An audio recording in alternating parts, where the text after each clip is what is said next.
his youth, he has always been interested in exploring new frontiers, which in these modern times equates to the frontier of space exploration.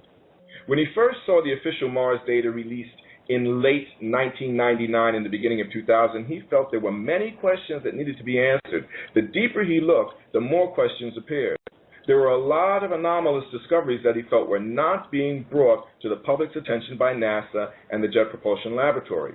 His website, www.marsanomalyresearch.com, deals not only with photographic evidence from Mars, but he also touches on the Moon and even photographs from Antarctica. A hallmark of his work is that his reporting always includes links to the original science data image or images from which his posted visual evidence is drawn. This enables viewers and would-be debunkers alike to verify the discoveries, confirming they are indeed in the official science data. For the past 10 to 11 years, he has been doing this work exclusively, and millions of fans around the world have been following his research. JP is the author of the book, The Hidden Truth, Water and Life on Mars. Hello, sir. JP, how are you? Hello, David. Just fine. That's fantastic. Listen, thank you. This is your first time coming on air and talking over the radio, right? Yes, it is. I'm a little nervous. Oh, don't you worry about that. So, thank you for coming on. Have you done any interviews at all, magazines or television or anything like that? Not really. Okay, a little bit by email, but not really. Okay, so what's made you decide to finally come take the stab and talk to us about what you've been researching? You convinced me. Okay. Well, I have a very persuasive producer, believe me. That's why we get such interesting people on the show. Okay. Well, let's go to the beginning. And what it was that when you saw the original images, the ones that you began to see around 1999 and 2000, you found, from what I understand, you felt there was something more to them or something that was being obscured. What was it? What was it that made you decide you needed to look deeper into it? Well, actually, what happened was that there was an attempt not to release the images, not to release the science data, and when that happened, that created a movement, a volunteer movement, to fight it. And I became part of that on a volunteer basis, and we were successful in getting, in my opinion, the data released. So let me ask you. They finally gave up, and then I started looking at it, and when I started looking at it, I found more questions than answers. Well, but who was it that refused to release the images? Well, Malin Space Science Systems is the one that was producing the MGS mock data, and they're answerable to JPL, and of course JPL is answerable to NASA in theory. Okay. Actually, it's JPL that conducts all this, so the suspicion was that it was in the roots of that attempt to keep the data from being released was originating within JPL. Who took these images? What was this? Are these rover images? No, they're satellite images. Satellite images. What it was, a Mars Global Surveyor, or MGS. That was a satellite circling Mars, and there was no rovers present in that mission. Okay, and that was in what year did that take place? 1999, 2000. Okay, so they released the images, and you started looking at them, and did you see what made you feel like there was something not right about them? Well, first off, I started finding surface water. And of course, there's not supposed to be any surface water on Mars at all. How were you sure that it was surface water? I'm familiar enough with satellite imaging to know when I see it here on Earth, and it looks the same on Mars as it does on Earth. Okay. Did you see a lot of surface water? Actually, I did. Okay. I released some of that on the website and held the best of it back for my book. Okay. Now, would it be lake-sized, ocean-sized, rivers? Mostly these were lakes of water in a liquid state. And they're surrounded by dense forests, old growth forest, in fact. Okay. So Were you? Go ahead. That's a tip-off that something's wrong. Well, that would be a big tip-off. Now, were these images like right there for people to see? They're right there in the science data. Yes, and they're right there for anyone to see. And anyone that looks at my reporting, will be able to link to that data and take a look for themselves. But these images would never made it into any kind of scientific publication, Scientific American, National Geographic, nothing like that. Nothing like that. There seems to be a attitude of just ignore it and don't say anything about it. Now, why that is, you'll have to ask, someone else about that. I can't say, but there obviously seems to be a systematic approach at trying to hide this information. And I don't know exactly who's doing it, but it's in the custody and control of NASA and JPL, so the attention focuses in that direction. Now, approximately how many images did you see all of the images that took from the satellite that totally circled Mars, or did you just see a certain amount of those images, or how many images came into your possession or into your hands? I personally researched tens of thousands of the images, and only a small percentage have this kind of information about water in a liquid state and the forest in them. The problem is that most of the imaging, as released to the public, has a lot of obfuscation work in it. By that I mean smudges and what looks like smoke and, things like that, obscuring the ground and obscuring the information on the ground. There's a lot of that, image after image after image, but that process is not perfect, and so occasionally an image will escape the process. And when it does, that's when I'll run across it, pick it up, and report on it. Now, but there's no way to reverse a smudged image then to see what has been blotted out. For the most part, no, there isn't. When an image is worked on by anyone, it's then saved, and basically the saving process flattens the image, and so whatever layers are in it are no longer available. Right. So did you have to yourself get involved in looking closer at the photographs? What did you do in terms of becoming more adept at researching the photographic images so that you were sure of what it was that you were seeing? Well, I self-trained in the process, and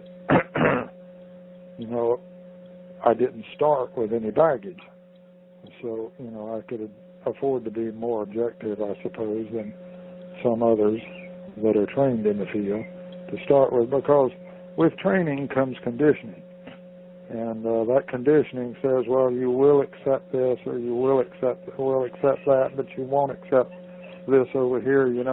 All of that baggage comes with the training. And so if you don't have that baggage, and you have a little more objective eye, at least that's my opinion. And apparently millions of people around the world agree. Before you decided to become a volunteer to help get those images released. What was the name of the group that went, or was there a group that was lobbying for this images? All volunteers. No name for the group, just volunteering to get in there and try to exert pressure. In my particular case, I zeroed in on a couple of politicians that were in charge of oversight of NASA, and they weren't happy campers about me getting on to them either. But nonetheless, it caused the movement, not me, but the movement caused the imaging to be released. It was just, in my opinion, they were not interested in releasing the images because of the very mistakes that reveal too much.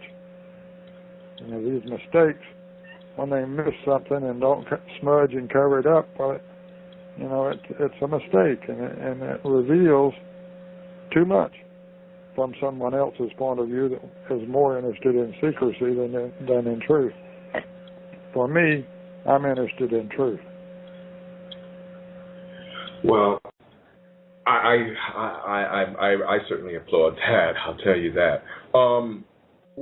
Before the images came back, before 1999, were you at all? What were your feelings about Mars and the Moon? Why did you, or let's just say Mars right now. Let's talk about Mars right now. We'll get to the Moon later. What were your feelings about Mars? Were they the traditional feelings that Mars was the red planet and that it was uninhabitable and hostile to humans or to life? Well, generally speaking, yes, I accepted that because I hadn't looked any deeper.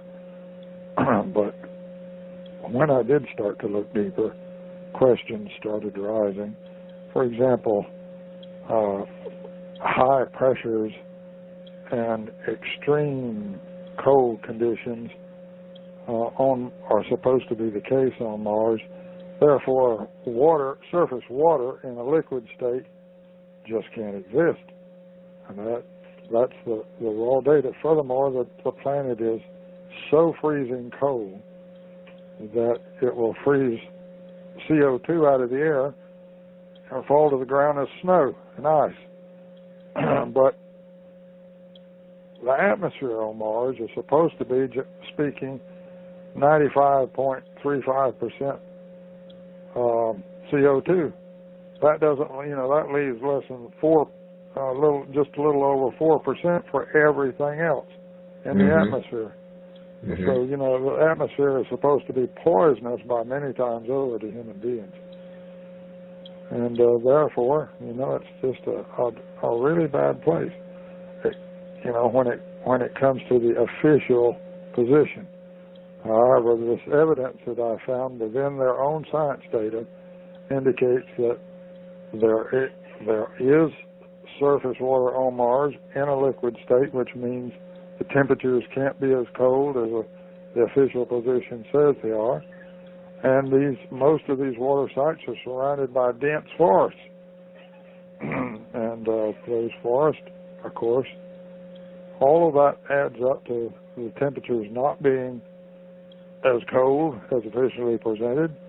It adds up to the atmosphere cannot be 95% plus CO2. It has to be something more than that.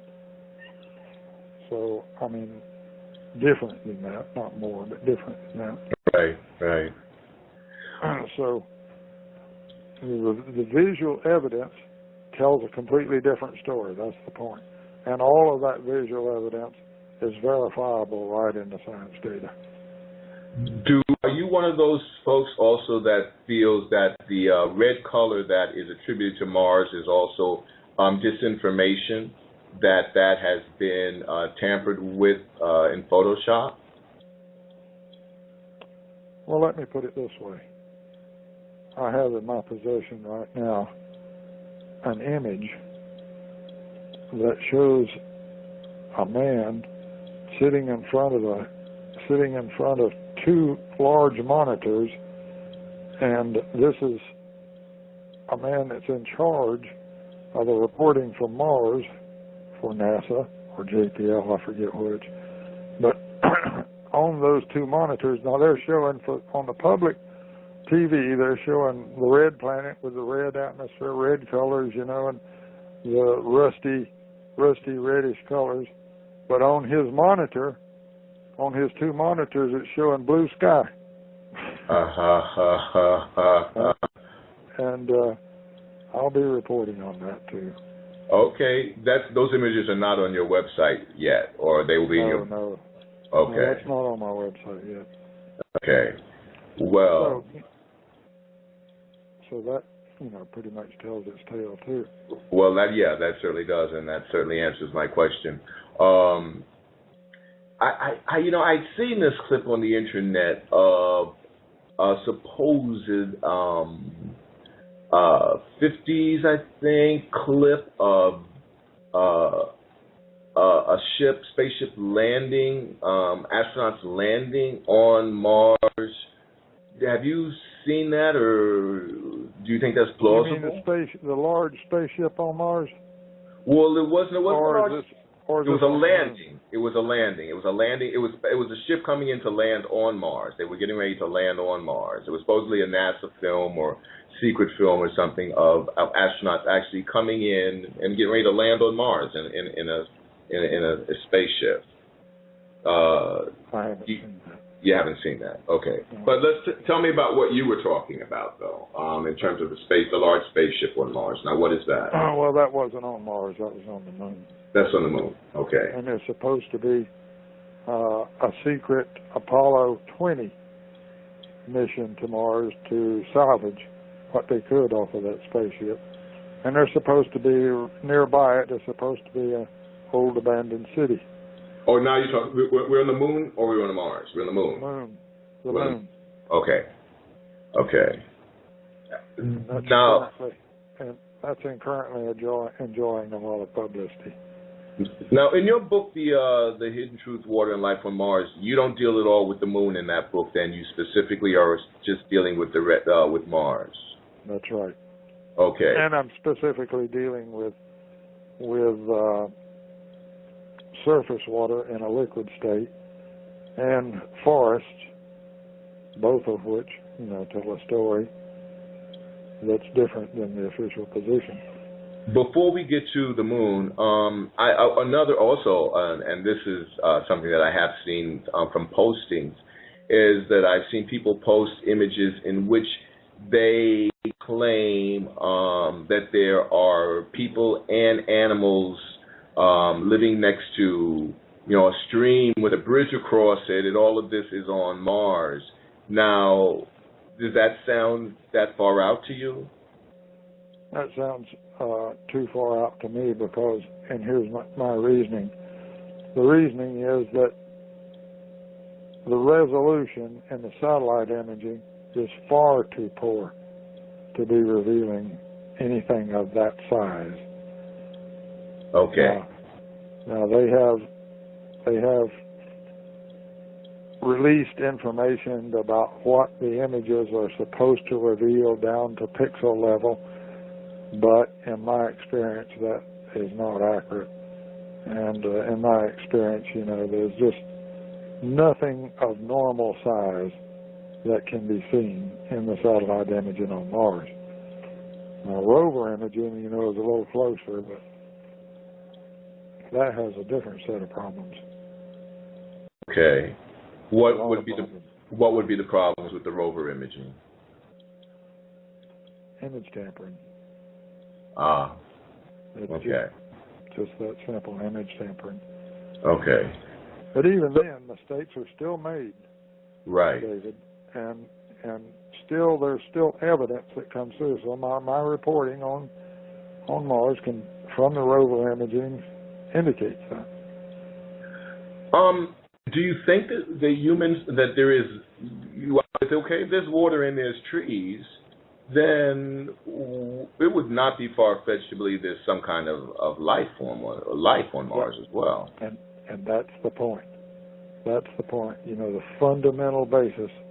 If surface water can exist in a liquid state on Mars, then the temperatures are milder than the official position, and the atmospheric conditions or milder than the official position.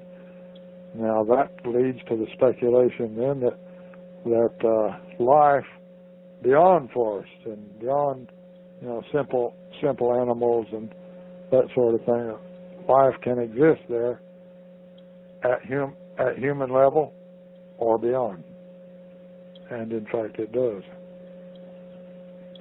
And what drew you to that conclusion? Because part of my discoveries that I have not released any information on is that there was war on Mars between what appeared to be different species. Okay. Interesting. That's pretty fantastic. This war appears to be over territory too, by the way, not some general planet-wide war. Okay. But over. Okay. This was in past time, obviously, not anything that was. You're saying it's at some point in Mars history that was the case. That would be accurate. Yes, that sometime in the past. However, there is other information that indicates that some of that is fairly current.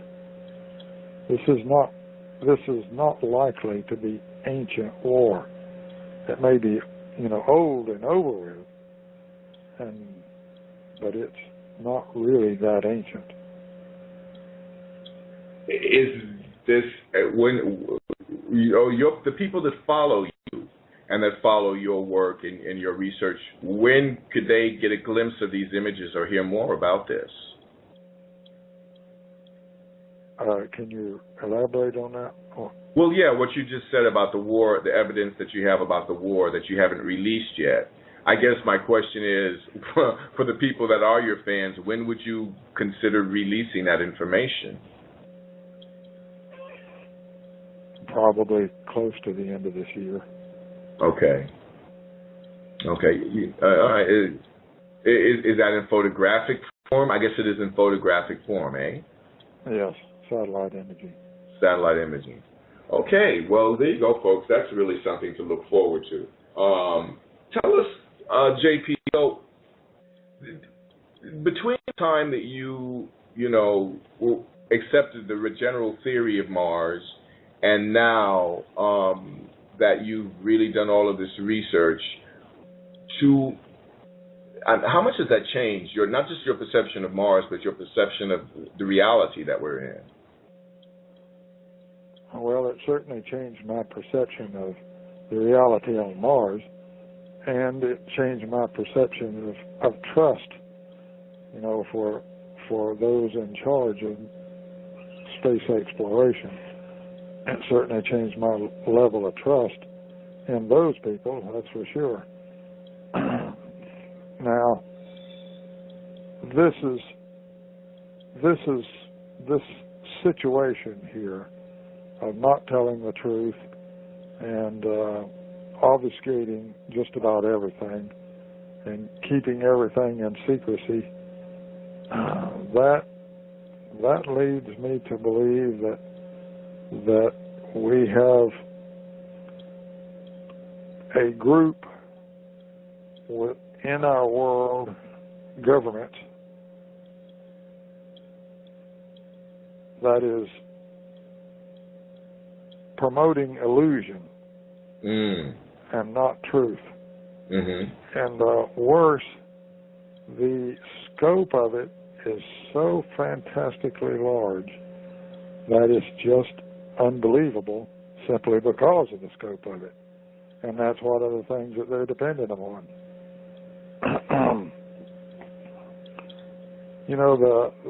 The people around the world, there are a lot of independent thinkers, but there are also what I call mainstream people, that are just living their everyday lives. And they don't have time to look into this in depth, nor do they usually want to. But most of those people basically are living in denial. They need to accept what their leaders tell them. They need to accept them because they need to have faith in their leaders. And this kind of information undermines that faith. So there's a natural resistance among mainstream public to basically deny and ignore what's going on here. I had a conversation with a friend the other day, and we were talking about the fact that he felt that I was blaming, for lack of a better word, the leaders, the people that were in a position that people were looking to for some of the illusions that the planet was under. And he was saying that, well, what about the people? Shouldn't they be blamed as well for allowing themselves to, be misled? Would you agree with that, or? Oh, yes, I would. I would agree with that. Too many, in fact, the bulk of the world population just is not going to voluntarily face up to this.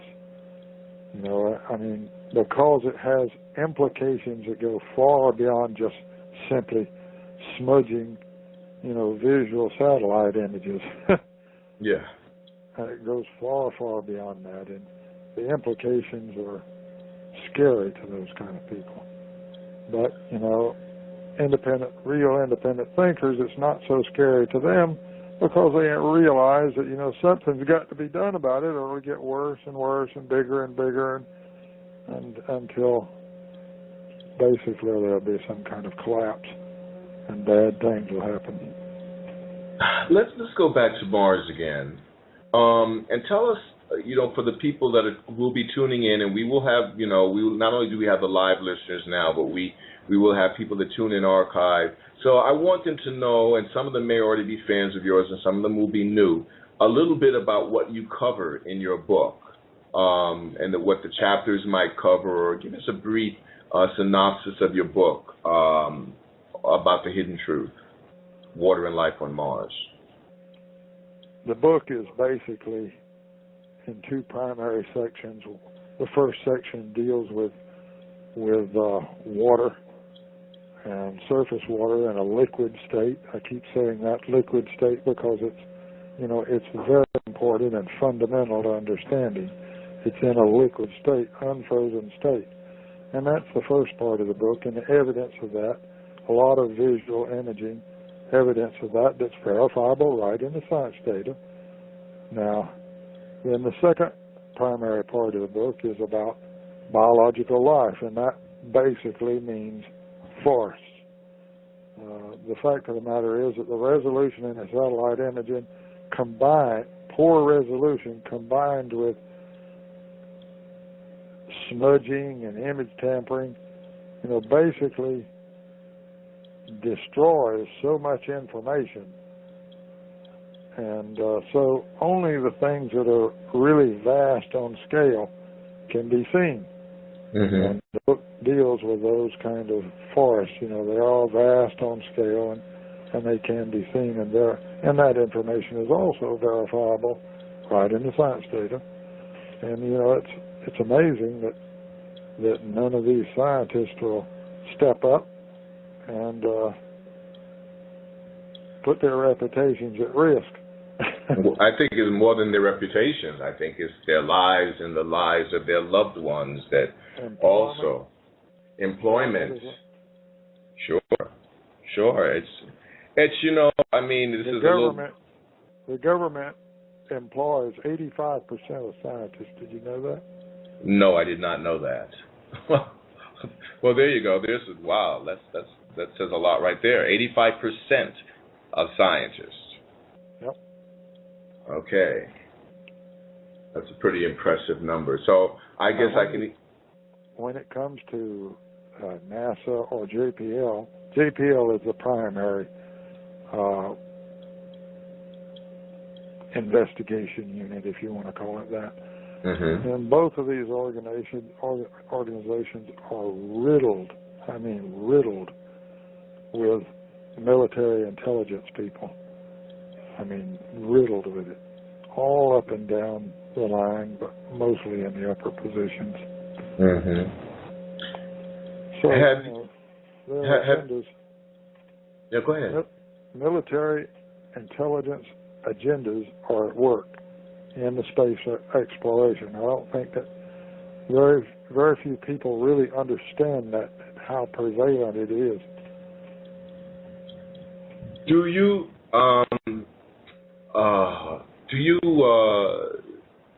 or have you ever actually experienced or well, okay, let me go back to my first question. Do you think there's a secret space program?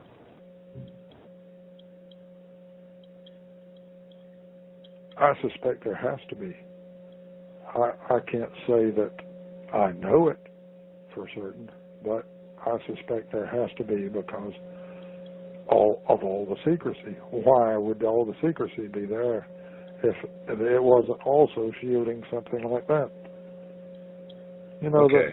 The fact of the matter is that these people love our funding, our public funding, but they don't want interference, in the running of the operations, and so it's the story is to keep everyone ignorant. Now, in terms of the work that you've been doing, and you've been doing a lot of research, have you ever experienced any obstacles or any times where you felt that you were being, your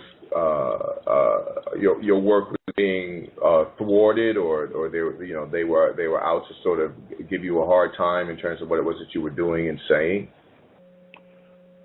I experienced a fair amount of that in the first few years, a fair amount of it.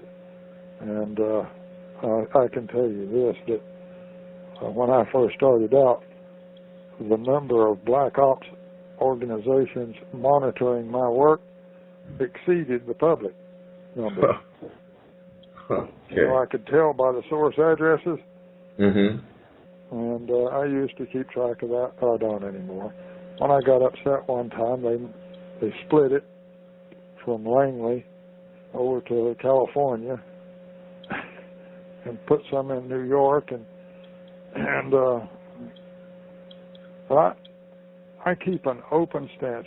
People ask me why I don't try to do more covert business, but I want these people to be fully aware of what I'm doing. Fully aware. And they are fully aware. They monitor everything I do. See, in that process, all my communications, like my email and my reporting, is a method of communicating with these people. And if I was trying to be super covert about it, that might not be the case. Furthermore, I seriously doubt that any kind of covert mechanisms that I might employ as a civilian would even remotely, protect me or keep the military intelligence from getting a hold of everything I do in all these black ops organizations. And besides that, it probably really wouldn't yield you nearly as much information, at least I think, because you are simply going about your business in an open, straightforward, honest manner. I think that if I'm just saying, perhaps it makes it easier for you to obtain some of the information that you're obtaining, and certainly makes it easier for you to share it with people, because you don't have to hide the fact that you've been coming up with these images and these conclusions that you're coming to as well, or coming from. True. Has anybody ever sent you any images or sent you anything that has surprised you in terms of what might be happening on Mars? No, nothing that might surprise me. I have people that do send me various things, and sometimes I do use them and give them credit for it. As much credit as I can, depending on what they want to reveal about themselves. Right. But, no. Basically, these black ops types, I'm locked in a dance with them. You know, and we go around and around and around and around, and they make a move, and then I make a move, and they make a counter move, and I make a counter move, you know. And it's been like that for the last 10, 11 years. But I'm a survivor, and I'm still here. Who is helping you? Who is helping you work through? I mean, do you have a team of people that are researching with you, or have you begun or started, you know, any organization that also you work with, so that you have a support system? Well, that would be a support system that I could not trust. You know, if I had such a system, that would be something that I could not trust. My own support system would be untrustworthy from my point of view. I'm very cautious, and if I had such a support system, that support system, while I might not be infiltrated very easily, they probably could be, and they get somebody right next to me, working right next to me, you know, that I trust for a while, and then boom, they lower the boom. Oh, that skipper, you know, I thought he was a great fellow, you know, but I've come to realize that, you know, he's just making all this stuff up. Then how do you come back from that? Well, look, at the very least, you're on the defensive. And true. People aren't looking at the work and the evidence. Then they're looking at you and, you know, and your personality and how you're going to handle this. And it might be exciting, but it doesn't get closer to the truth. Well, unfortunately, you're right about that, and that has happened with people before you and people around you even now. But you know, you're not the only truth seeker out there, and so one thing for sure, you know, even if the rug ever gets pulled from under you or from under anybody that's seeking truth, you know, there's going to be somebody else. You know, you can't pull rugs forever. you just can't, because you know it's part of our human nature. It's actually a part of our innate human nature to really want to know the truth. Despite the fact that we do spend lifetimes sometimes, you know, asleep, I still think that that's a part of our human nature, and at some particular point, as that awakens within us, more and more people like yourself really come out and start asking questions and start really trying to uncover the truth, so for themselves and for everybody else, needless to say. Let's talk a little bit about the Planetary Truth Project. What is that? Well,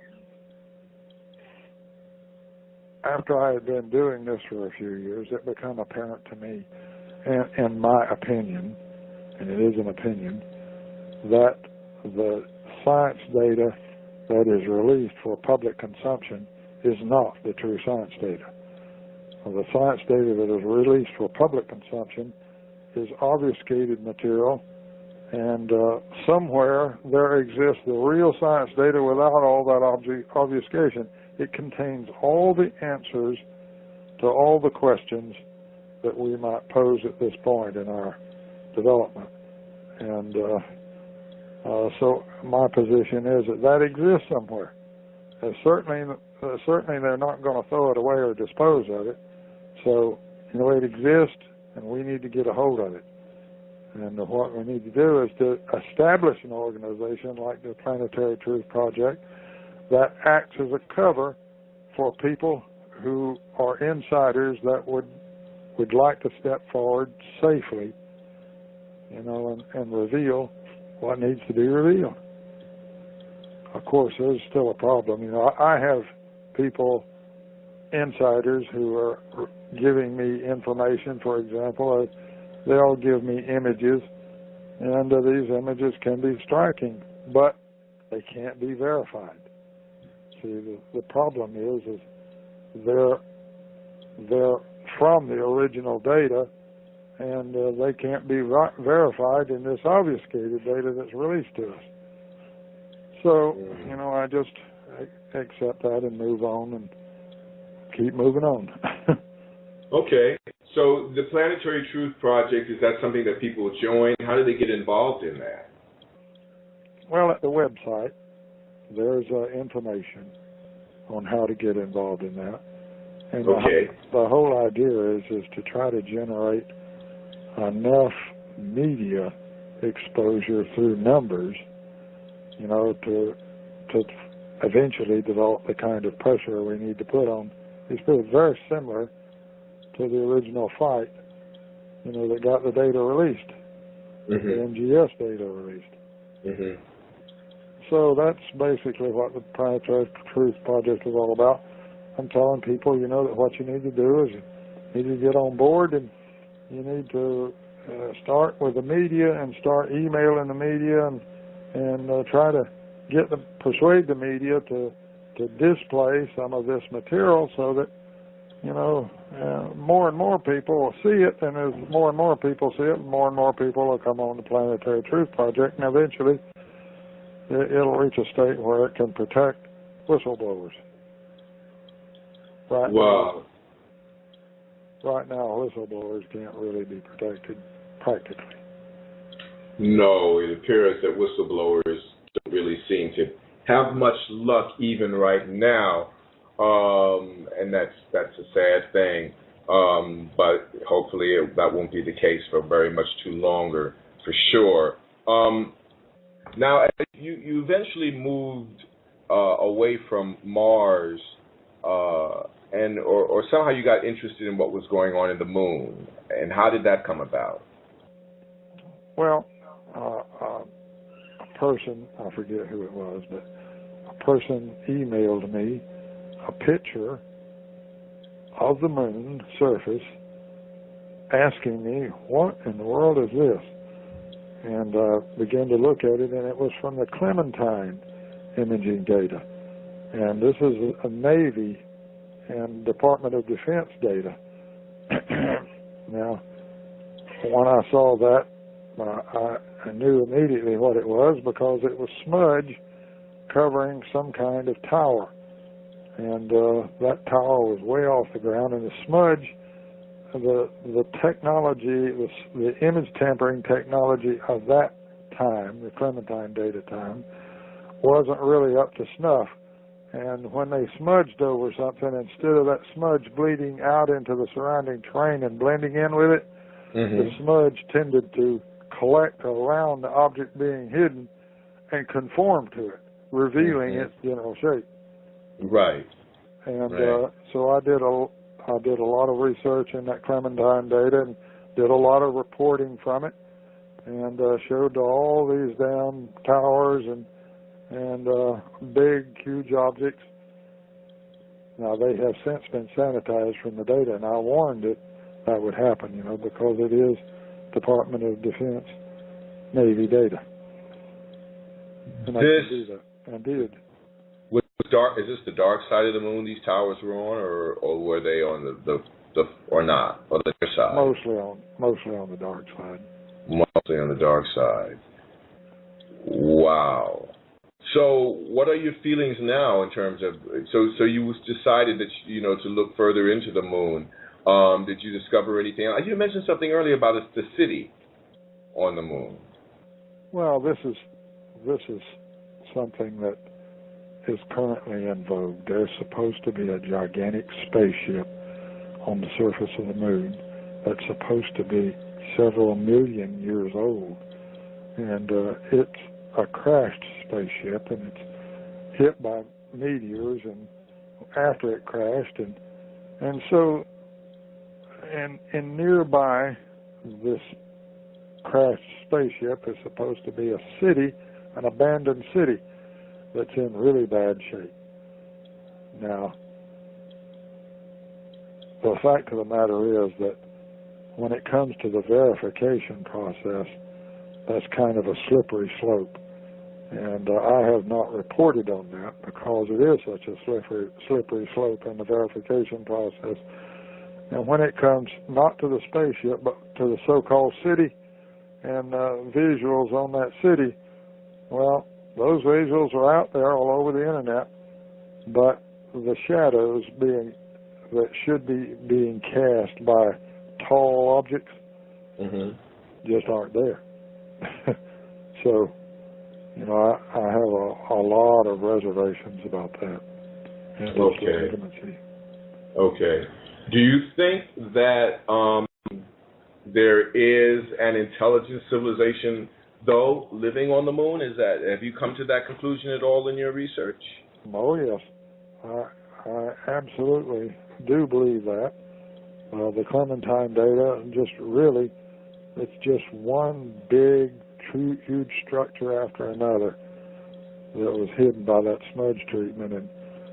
And the only now, for example, if that was old, long dead civilizations, there would be such a stampede to the moon to gain that technology laying all over the place. Mm-hmm. There would be such a stampede to the moon until, it would just be unstoppable. And you couldn't persuade anyone not to do it. However, the exact opposite is what's happened. And the exact opposite is simply avoiding the moon. There's two things I want to ask about that. First of all, do you believe the original moon landing was real and not staged? I can't be certain about that. There is evidence pointing in both directions. So I can't be certain about that, and I'm not prepared to make a call on that. Okay. But the Clementine data is key to my thinking, and it shows a lot of evidence of civilization. And it appears, though, to me, as though that civilization is not really interested in people from Earth going to the moon. And consequently, somebody knows that here on Earth, and that calls the shots, and so we simply don't go to the moon. And we're not going to the moon. We're not welcome on the moon.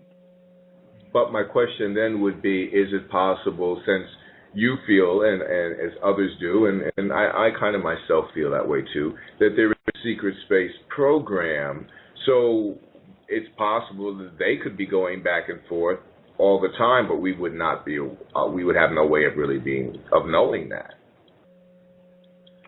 That is possible. That is possible. And it is possible as well that the bad thing about that scenario is that we're probably talking about all military, and we're talking about no civilian checks and balances involved, and so military operations are basically guiding whatever responses may be the case on whoever's on the moon, and so their responses are to that. And I'm afraid that that military approach to things is aggressive, too aggressive, and is liable to generate things that we don't want to deal with. Yeah, well, I understand that. They are already generating a lot of things we don't want to deal with right here on this planet. Now, do you also believe that the moon is an artificial construction? I think that's entirely possible. The moon, the moon on the side facing Earth is full of what's called regolith. That's just soil, and the soil fills old craters and everything. The dark side of the moon, on the other hand, is full of craters, and it is entirely possible, when one looks at it that way, it's entirely possible that the moon at some point in its past was underway and running into meteors and asteroids and things like that to really pocket up that side of the moon. And what that would do is it would fling the regolith up into the upper regions of the moon's atmosphere, if it had one, and that regolith would then float around and with a light gravity, it would float around to the reverse side of the moon and start filling up on that, and that's what we see. So it's possible. Okay. It's possible. Okay. Now, in addition to that, the Clementine data shows banding immense banding around the moon, structures all along that banding, and that's in my reporting as well. So, it's quite possible that the banding is artificial object. So the banding is obviously some kind of creation. I mean, somebody would have had to create that banding. That's right, and it's immense. So, it's possible that, what can I say? It's possible that banding has been uncovered in spots, through a thinning of the regolith that normally would cover it. And it's possible that the moon is an artificial object. And it's possible that Earth, in the biblical information, God threw down Satan onto the earth, or threw him down into hell. It's possible that the earth is that hell. It's possible that, originally advanced beings that we might call gods, did that. It's possible. It is possible. It is possible. Tell us about an image that I saw on your website. And by the way, we haven't really mentioned the name of your website for a while, so let's go back and mention that, which is www.Mars Anomaly, or is it Anomalies? It's Mars Anomaly Research. www.marsanomalyresearch.com. Okay, JP has a lot of images up there, a lot of the things that we're talking about right now in terms of smudged images. He has reports, he has commentaries, and it's certainly worth taking some time, if you haven't already, and going and taking a tour of his website, because you'll be surprised at the information that you will get from that. And I also just want to remind the listeners as well that we're approaching our call-in time in a couple of minutes. Just feel free to dial in if you have any questions or comments for JP, things that you would like to ask him in terms of his research and his knowledge about life and water on Mars and some of what is also going on the moon. In the meantime, JP, can you talk a little bit about the death mask on the moon?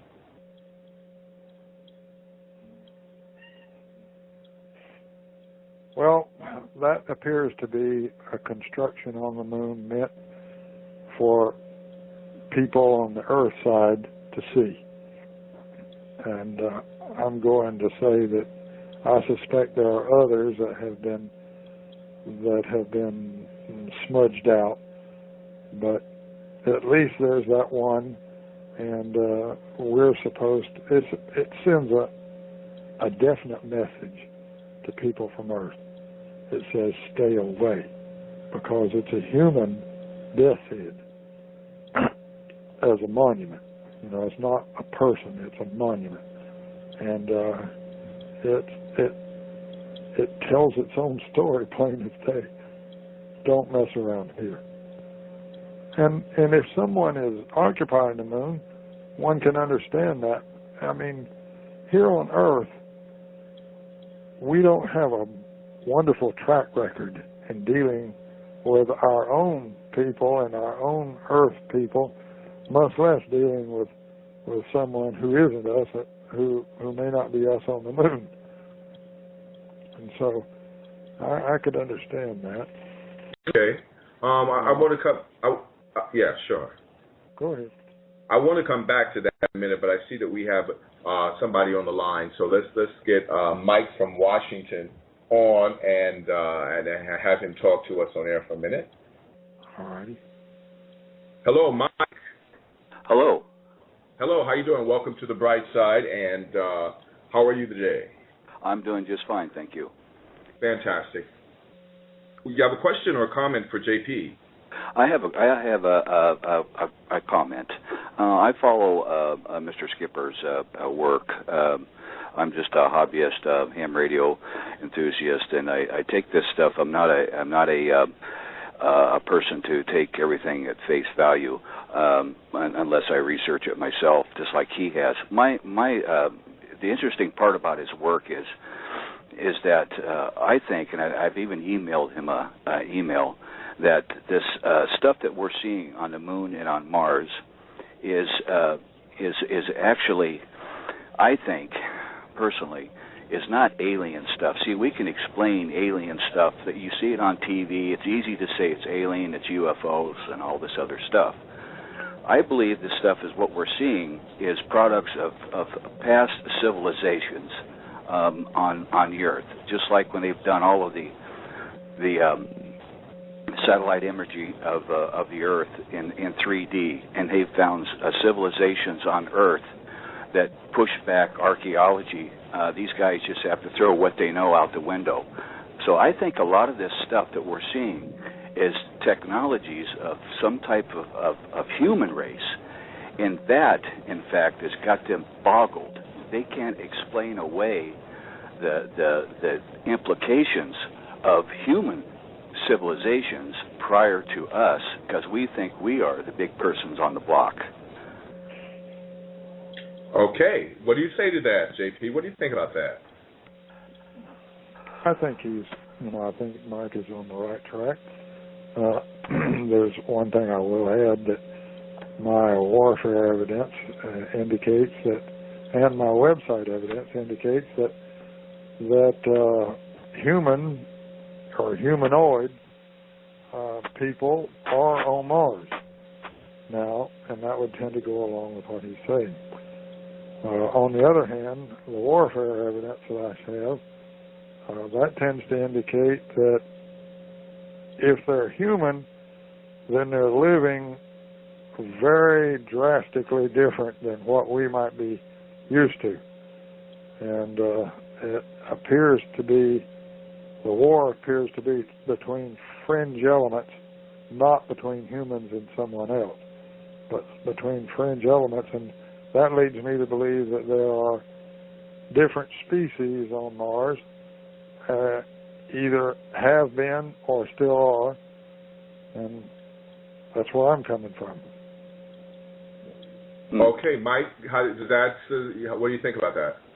Well, I heard what he said, and I do agree that there might be different humanoids types. I just want to say I don't buy into the alien theory. I believe that something to do with possibly a pre-Adamic race, and the technologies that we're developing now under black covert doors are recovered technology. If you just look at Antarctica, for instance, and follow what's going on in Antarctica, see, Antarctica wasn't always covered with ice. It was more of a temperate climate, and right now Antarctica is a hotbed of research. And if you just check out Google Earth and you look at you call up South Pole and look, most of it is blocked out with smudge tampering, just like with Mr. Skipper's research into the planetary stuff. Mm-hmm. So I guess that's all I have to say. And I've reported on that. Yes, you did. Okay. So Mike, you're just really feeling that. I mean, and I don't think that any time in our conversation today, actually, JP said that he felt that any of this was necessarily alien per se. Obviously, as human beings, we have different, types of we have different races on Earth, and maybe it's a possibility that there are certainly there's a type of human species that we're not familiar with that might actually occupy the moon and or Mars, But they would be alien to us, though, I suppose. We actually can't get away from calling Mexicans aliens. I think if we can just restructure that term, we might actually be able to be a little bit more accurate in terms of what we're talking about when we're talking about other beings, other planets, and things like that. But we have another caller, so I'd like to get to him. Mike, thanks for calling in, though. We appreciate it. Thank you. Well, I thank you for the time to talk to Mr. Skipper, and I check his website, and I appreciate his work, and I appreciate the time to be able to speak to you both. Thank you very much. Thank you. Thank you very much, too. Okay, so we have another caller on the line. JP, let's talk to Jeff from Illinois. Hi. Hello, Jeff. Hi, can you hear me? Yes, I can hear you. How are you today, sir? Okay, good. I'm very, very well. You know, I followed J.P. Skipper's work for quite a long time and have one of his books, signed books, because I wanted to keep that for a collector's piece in the future. But, you know, I have too much that I can talk about, but I want to focus on just a couple of items. First of all, in terms of secret space programs, they are going on. I have confirmation from other sources that I can't go into at this moment. But, you know, when you look at the face on Mars, and there's been sort of a deal with no matter where you look, they keep sending us new pictures, better pictures that show a collapse of the face on Mars. But for some reason, nobody's noticed that the surrounding topography around that face hasn't changed with any of these new, better, higher resolution photographs.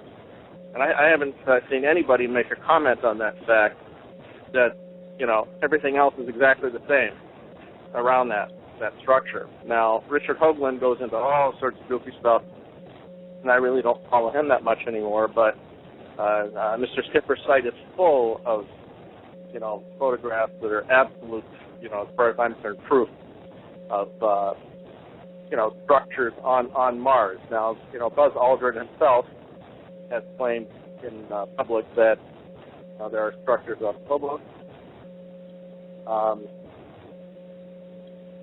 Structures on Phobos as well. You know, some of the stuff that Mr. Skipper has on his site has been on CNN and on major broadcasts, including the one statue person that they have shown on CNN and on Fox News and others. You know, numerous photographs that have made it into other media that are sort of blown off. You know, as stated earlier, people don't want to hear the truth. They don't want to hear what's going on. There are not enough free-thinking people around. So you'll have somebody show you on ABC News, oh, this is just a funny thing, and everybody ignores it. The Norway spiral was another one of those issues that came up. Where there's no way that's out of control missile. That's you know, that is something that we just can't do, you know. I mean, and that got brushed off as well one day, and all of a sudden, yeah, oh, it was a Chinese missile that went out of control. No way. So did you want something? Did you want to specifically? Did you just want to comment on that, or did you have something specifically also for JP that you wanted to check with him on? No, not really. You know, I just comment on a few items. I just think he's doing a great job, and it's good work. And you know, I know that he had a deal recently with pleading to other scientists to start to speak up, and unfortunately, those of us that have other information are signed into 25-year non-disclosure agreements with the government, and you know that exists. And unfortunately, as you've seen, or some of us have seen, most people that have any kind of real connection with this don't start talking until they're too old. So they know they can't put them in jail for 25 years. Right. So that's an issue, you know. How many astronauts have claimed, you know, that there are other things out there? Edgar Mitchell, Buzz Aldrin, you know, I can name a few more, but it's not even worth it to name it because I'm sure, you know, Mr. Skipper, he knows all about that. JP, would you like to say something here to Jeff while he's on the line? Well, I think Jeff has his finger on the pulse of things. The truth is the first thing that suffers. Absolutely. And when we don't have the truth, then populations suffer. You know, and ignorance. The problem with the lack of truth is that ignorance is what is being actively promoted. You know, and you keep the population dumbed down. And that's going to have negative consequences eventually. It already has. Yeah, we already have negative consequences. It's not even just the population; it's this whole civilization. You know, and that's the point. I mean, we will have negative consequences on a major scale. You know, I mean, I'm talking about bad things. And I am as well. I mean, that the collapse of civilization as we know it. You know, there are people who are not going to be able to handle what's going to occur or what has already started. So anyway. well, Jeff, thanks a lot, man. And it's just great to know that there are people out there that are certainly trying to who are truth seekers and who are trying to at least get other people to wake up, because we need more. And the more people that say what they know or as much as they can, we can't. It can only help the situation. Oh, I agree 100%. It's just a matter of trying to take the blinders off, so to speak, and get these people to look and just pay attention to what's around them. Situational awareness is the term you learn in combat training. So, anyways, nice speaking with you guys. Is deeply instilled. Thank you a lot, Jeff. Thanks for calling in, man. All right, have a good night. Bye. Bye. Okay, we're going to go to Randy from California. Give me one quick second here. Hello, Randy. Good afternoon, gentlemen. How are you? Good. How are you doing? I'm doing great. I want to thank you for having Mr. Skipper on the show, and I've been a long-time viewer and admirer of his work, and there's been a question that I've been wanting to ask for some time that I'm looking forward to asking. Fantastic. My question is this. When you pull down images, what kind of software do you use to sharpen or clean them up, and how did you learn it? Because a lot of times when I see stuff on the website, I want to try to mimic what you do, but I'm not able to. I either lack the skills. It's like sometimes you're not clear enough on how you do what you do so that we can duplicate your efforts.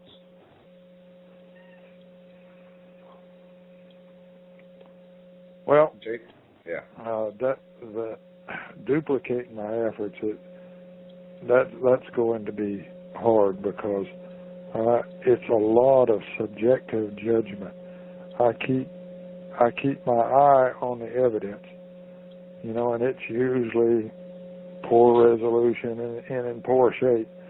And I keep fiddling with contrast and darkening and lightening until I get it sharpened up enough, that you've got increased clarity without introducing anything new into the image and without compromising what's already there.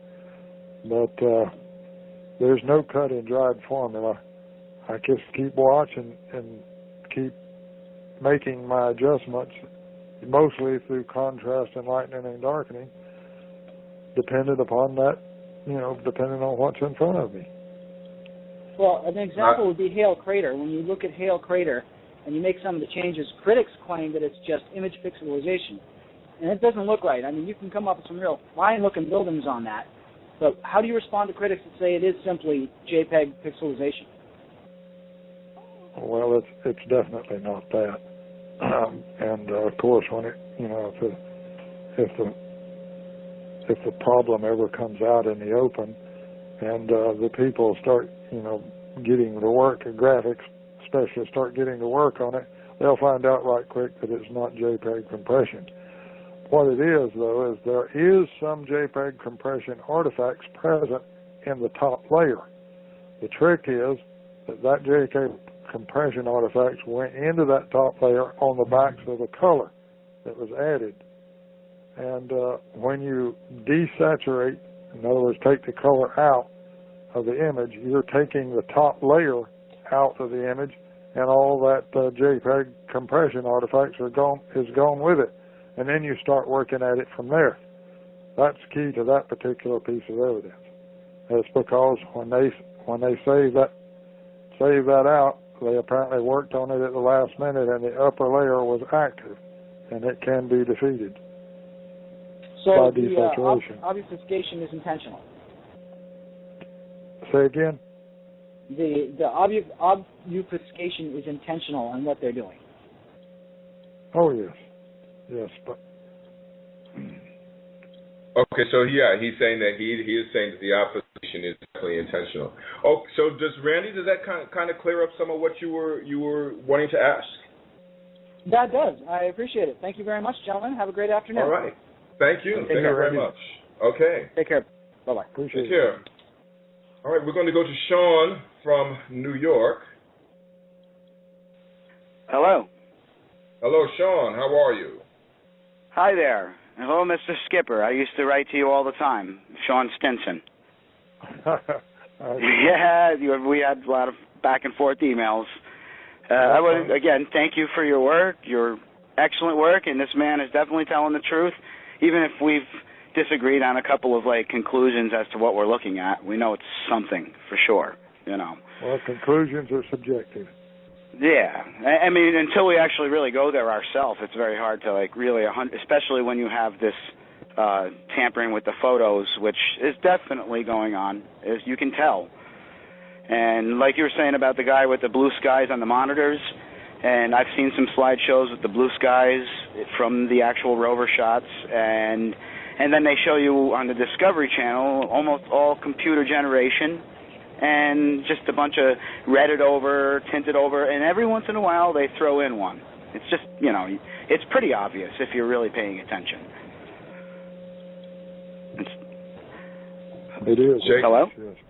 Yeah. I was going to say, as far as a secret space program, I would say there has to be one when you think about it. The elite of the world, and you think about all the different avenues where money and wealth and resources can flow, while we just have to struggle to stay alive. So, basically paying our bills when we know that we could be energy independent, each house. There's all kinds of technology that's being suppressed. So what they do is they just stuck us on this whole grid. We have to buy their oil, we have to buy their electricity, we have to buy their food. We don't even produce our own food anymore. We have to buy it from these big factory farms. And when you think about the entire wealth going to these great big corporations, I would say there has to be one. And personally, I have seen craft in the sky several times, which match space shuttle footage of the same thing up in space when they're flying around in orbit up there. JP, what do you have to say about Sean's comments? I think that Sean, when he's talking about, a secret space organization, I think, as I said before, I think that's extremely likely, because all this image tampering and secrecy is there for a reason. It's, my God, it's millions upon millions of dollars spent on it. I mean, it's not just there for a reason. They're very serious about it. And so, yeah. It's got to be hiding something other than just what's in the pictures, other than just aliens. It's got to be hiding. For example, I'm concerned myself right now with what's happening in Antarctica. I'm concerned about that because an entire continent, the third largest continent in the world, is smudged out. Essentially, all of it is smudged out. It would seem to be a very likely place to be able to conduct a lot of secret operations, experiments, you name it. I mean, anybody to believe that wasn't going on would be kind of crazy. Why would they smudge it? Why the hiding? Why the tampering? Why the discoloration? Why the computer generation? Why hide an entire continent? Yeah. Why do that? Are you saying that the whole continent of Australia? The whole message within itself right there, and you hide an entire continent. That means that something spread all over that continent is there to be hidden. So you're saying that the whole continent of Antarctica is smudged out? Is this where is this smudged out on Google Maps or what? About the only place the public can get, to look at Antarctica is on Google Earth. Okay. And I would agree, because when I look at the Adirondacks right here in the New York State, upstate New York, only some of it is in detail. The rest of it's just they fill it in with their little colored in, like, yeah, it's woods, you know, and they show the outlines of the lakes, but they don't show any structures or any details, only where they photographed in certain locations. Even on my own lake over here, the Lower Saranac Lake, only half of it is actually in there with a real imagery, and the rest is just a map. So, yeah, Antarctica being smudged out, sure. Well, when I say all of Antarctica, you know, that's not exactly an accurate statement. For example, the biggest base in Antarctica is McMurdo. That's the U.S. base in Antarctica. And, you know, you can take a look at that in Google Earth and, you know, a few other places like that. But essentially, 95 to 98% of Antarctica is smudged out. Yeah. Except for a spot here and there, you know. And that kind of extensive image tampering, that's so extensive until it's a message all in itself, because what could be so pervasive on that continent that needs to be smudged out? After all, you know, by we, I mean the Allies, the U.S., went down into Antarctica with a whole military expedition, including the aircraft carrier, in the 1940s. You know, and I heard about that. Early. Huh? I heard all about that. Yes. And then they had some run-in with some higher advanced technologies that they were working on, so they say. That I, don't know for sure. Well, they took a beating. The task force, Operation High Jump, took a beating over there, and they had to quit early because they took a beating. Now, they claimed that beating was because, the ice, and they weren't prepared for the ice, and they lost some ships, in the ice and things like that, and that's why they quit early. But there's also a lot of scuttlebutt right now that there's a war being conducted in Antarctica right now.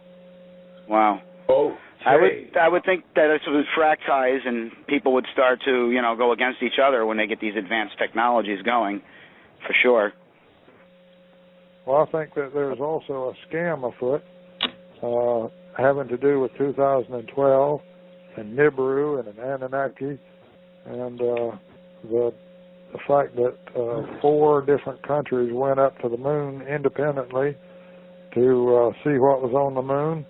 I think that was merely a confirmation trip for those countries to convince them that an adversary is up there, and that we have. Yeah, I've mentioned this to you before about that whole fake adversary type thing. I wasn't wondering maybe before because I may want to let another caller in.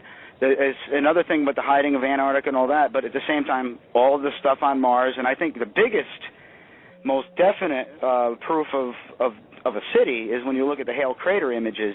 And I've actually downloaded the image from ESA and looked into it and zoomed in, and even though I couldn't clear any of the false color or tampering or whatever you call I can't pronounce it right this moment, but there is definitely the same structures that you have revealed in your photos, and you can see the different structures down in there and all kinds of different, there's definitely something there, and a few other places that there's no doubt. There is something down on there, and it's artificial, it's intelligent, and it's just amazing. Hourglass Crater, it's another one. And why would they smudge all that out? Why are they hiding all that? There's got to be some kind of a reason that's not nice. That's all I'll have to say on that one. Well, it's strange too. In Antarctica, for example, there's a whole area with hundreds and hundreds of lakes and navigable waterways down there that isn't frozen. Really? We're talking about liquid water. We're talking about surface water in a liquid state by hundreds and hundreds of lakes and navigable waterways down there. Why would the United States, for example, establish McMurdo base on the coast where it's so difficult when they could have established it there? There's got to be a reason why they didn't establish that. And to add to that, the same stuff is going on Mars as far as like the liquid water and navigable waterways that I could see in some instances. And like you said, dense forest land. You see clouds. You see low pressure systems with the clockwise spin. They even show it to you right on NASA. It spins counterclockwise just like weather systems here on Earth. And vacuum atmospheres can't produce what we actually can see, even with some of their most painted over photos. It's a little revealing. And amateur shots always show a blue hue around the air. You can see the air of Mars, so there's no way it could only be 1% or 5% of Earth's, you know. It's just, they're totally crazy. I mean, I used to think that as a kid, too, even when I was in 6th grade, before I ever thought any kind of conspiracy or hiding. I just thought they were simply wrong, you know. I was like, I don't know, it looks like the light scatters. That's what they always explain. You look in Earth and everything's bright because there's dust in the air suspended from a thicker atmosphere, and it scatters the light, gives you the blue sky, and the bright, if not, it would be dark navy blue, almost black, and it would be boiling hot during the day and freezing cold at night. So that's anyway, I want to make room for another caller, so. Okay, yeah, well, we're going to have to actually begin to wrap the show up, but I wanted to let you guys have a bit of a chat since you have been, you know, in touch and have, you know, compared ideas and notes before. But Sean, I want to thank you for calling in and you know, and talking to on the show, man. And thank you for letting me call in and have my word. This is the first time I've ever called in on a radio show, so I was a little nervous and, you know, I'm not so organized at what I wanted to say, but this man definitely has a lot of good. He's on to something, and it was just out of the blue that I found him, too. It was like, I wanted to get away from the conspiracy stuff, and I was like, wanted to look at some space photos, and I'm like, oh, no. Well, anyway. Yeah, there you go again. Okay. You go and run into something else. Anyway, thank you, and thank you, Mr. Skipper. Thank you. Appreciate it. Appreciate it. You're welcome. And you gentlemen have a good evening. Bye. Okay, thank you. Okay, JP, in the few minutes that we have left, I wanted to just briefly, since you were talking about Antarctica, and we only have like a few minutes left, I just wanted to get your opinion on the trip that Admiral Byrd took and the possibility of there actually being an inner Earth and an opening to the Earth, and maybe there's a possibility that maybe that's why all that smudging is going on, and certainly that might account for some of the freshwater lakes and the lakes that you were talking about that exist up there. What do you think, or down there? Well, now you're talking about Admiral Byrd. Now, Admiral Byrd was in charge of Operation High Jump, that task force that went down into Antarctica.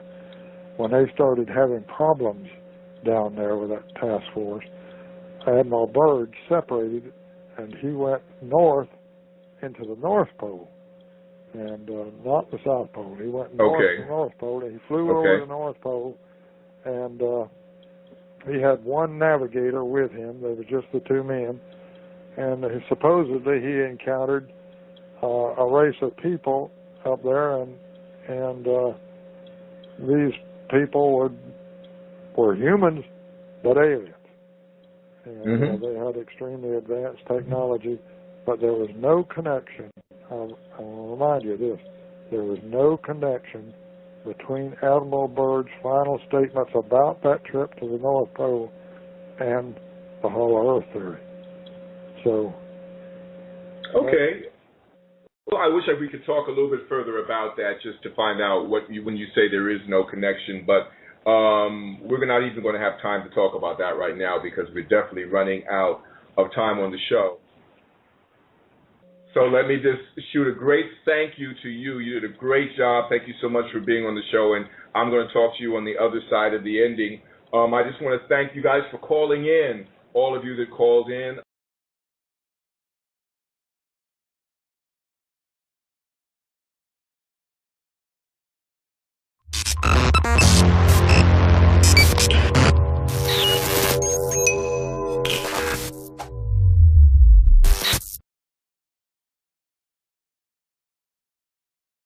Since his youth, he has always been interested in exploring new frontiers, which in these modern times equates to the frontier of space exploration. When he first saw the official Mars data released in late 1999 and the beginning of 2000, he felt there were many questions that needed to be answered. The deeper he looked, the more questions appeared. There were a lot of anomalous discoveries that he felt were not being brought to the public's attention by NASA and the Jet Propulsion Laboratory. His website, www.marsanomalyresearch.com, deals not only with photographic evidence from Mars, but he also touches on the Moon and even photographs from Antarctica. A hallmark of his work is that his reporting always includes links to the original science data image or images from which his posted visual evidence is drawn. This enables viewers and would-be debunkers alike to verify the discoveries, confirming they are indeed in the official science data. For the past 10 to 11 years, he has been doing this work exclusively, and millions of fans around the world have been following his research. JP is the author of the book, The Hidden Truth, Water and Life on Mars. Hello, sir. JP, how are you? Hello, David. Just fine. That's fantastic. Listen, thank you. This is your first time coming on air and talking over the radio, right? Yes, it is. Thank you. Nervous. Oh, don't you worry about that. So, thank you for coming on. Have you done any interviews at all, magazines or television or anything like that? Not really. Okay, A what little made bit by email, but not really. Okay, what's made you decide to finally come take the stab and talk to us about what you've been researching? You convinced me. Okay. Well, I have a very persuasive producer, believe me. That's why we get such interesting people on the show. Mission. Okay. And that was in what year was that? Did that take place? 1999, 2000. Okay. They released the images, and you started looking at them, and did you see what made you feel like there was something not right about them? Well, first off, I started finding surface water, and of course, there's not supposed to be any surface water on Mars at all. How were you sure that it was surface water? I'm familiar enough with satellite imaging to know when I see it here on Earth, and it looks the same on Mars as it does on Earth. Okay. Did you see a lot of surface water? Actually, I did. Okay. I released some of that on the website and held the best of it back for my book. Okay. Now, would it be lake-sized, ocean-sized, rivers? Mostly these were lakes of water in a liquid state, and they're surrounded by dense forests, old growth forest, in fact. Okay. So were you? Go ahead. Well, that's a tip-off that something's wrong. Well, that would be a big tip-off. Now, were these images right there for people to see? They're right there in the science data. Yes, and they're right there for anyone to see. And anyone that looks at my reporting, will be able to link to that data and take a look for themselves. But these images would never made it into any kind of scientific publication, Scientific American, National Geographic, nothing like that. Nothing like that. There seems to be a attitude of just ignore it and don't say anything about it. Now, why that is, you'll have to ask, someone else about that. I can't say, but there obviously seems to be a systematic approach at trying to hide this information. And I don't know exactly who's doing it, but it's in the custody and control of NASA and JPL, so the attention focuses in that direction. Now, approximately how many images did you see all of the images that took from the satellite that totally circled Mars, or did you just see a certain amount of those images, or how many images came into your possession or into your hands?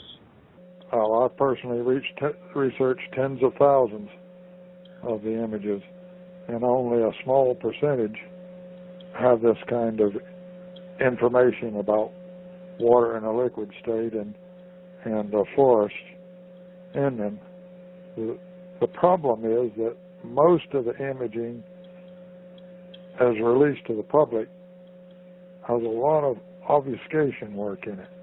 By that I mean smudges and what looks like smoke and, things like that, obscuring the ground and obscuring the information on the ground. There's a lot of that, image after image after image, but that process is not perfect, and so occasionally an image will escape the process. And when it does, that's when I run across it, pick it up, and report on it. Now, but there's no way to reverse a smudged image then to see what has been blotted out. For the most part, no, there isn't. When an image is worked on by anyone, it's then saved, and basically the saving process flattens the image, and so whatever layers are in it are no longer available. Right. So did you have to yourself get involved in looking closer at the photographs? What did you do in terms of becoming more adept at researching the photographic images so that you were sure of what it was that you were seeing? Well, I self-trained in the process, and I didn't start with any baggage. So, I could afford to be more objective, I suppose, than some others that are trained in the field to start with, because with training comes conditioning. And that conditioning says, well, you will accept this, or you will accept that, but you won't accept this over here, All of that baggage comes with the training. And so if you don't have that baggage, you have a little more objective eye. At least that's my opinion. And apparently millions of people around the world agree. Before you decided to become a volunteer to help get those images released. What was the name of the group or was there a group that was lobbying for this 3D of these images? All volunteers. No name for the group. Just volunteering to get in there and try to exert pressure. In my particular case, I zeroed in on a couple of politicians that were in charge of oversight of NASA, and they weren't happy campers about me getting onto them either. But nonetheless, it caused the movement, not me, but the movement caused the imaging to be released. It was just, in my opinion, they were not interested in releasing. Oh, okay. Well, let's go to the beginning. And what it was that when you saw the original images, the ones that you began to see around 1999 and 2000, you found, from what I understand, you felt there was something more to them, or something that was being obscured. What was it? What was it that made you decide you needed to look deeper into it? Well, actually, what happened was that there was an attempt not to release the images, not to release the science data, and when that happened, that created a movement, a volunteer movement, to fight it, and I became part of that on a volunteer basis, and we were successful in getting, in my opinion, the data released. So let me ask you. They finally gave up, and then I started looking at it, and when I started looking at it, I found more questions than answers. Well, but who was it that refused to release the images? Well, Malin Space Science Systems is the one that was producing the MGS mock data, and they're answerable to JPL, and of course JPL is answerable to NASA, in theory. Okay. Actually, that's JPL that conducts all this. So the suspicion was that it was in, the roots of that attempt to keep the data from being released was originating within JPL. Who took these images? What was this? Are these rover images?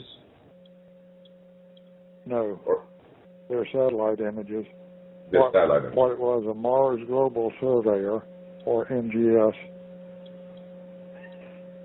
That was a satellite circling Mars, and there was no rovers present in